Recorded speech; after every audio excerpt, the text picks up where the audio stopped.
Okay, this video is going to take us through how to print quotation marks or display quotation marks on the screen. And so the key thing that we're going to use for that is what's called an escape character. An escape character is a backslash, which goes like this. Alright, and that backslash is above your enter key on the keyboard. Now, if you put an escape character with another item, it will become an escape sequence. And so what that is the backslash and then quotation marks. And so that's how you get the compiler to display a quotation mark on the screen. Well, let's see how that works.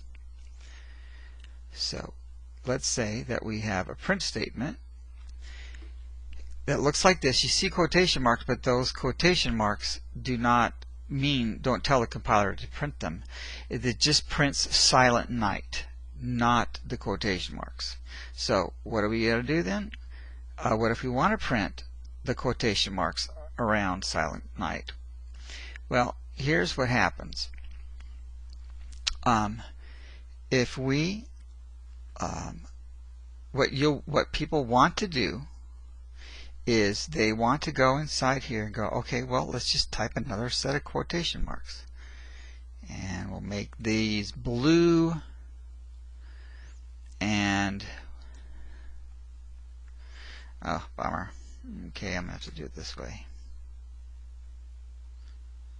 Well, actually, there's another way to do it, but I'm too late.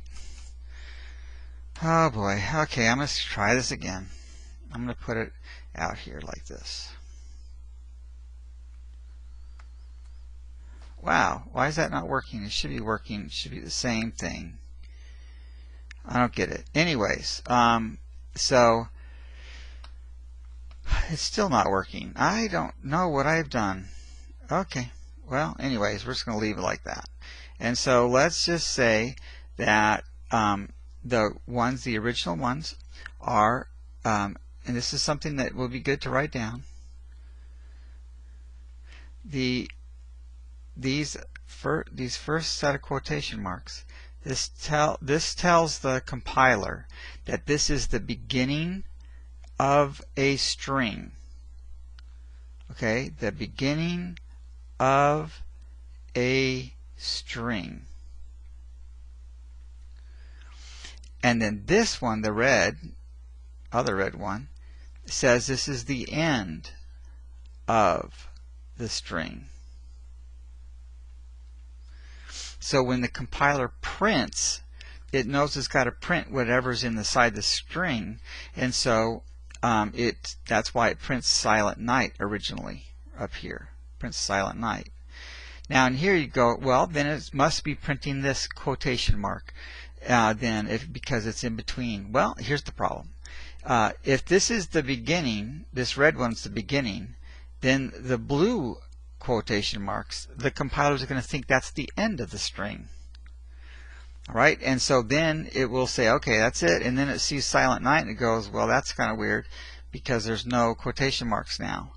And so so what we want to do then is, let's do this then.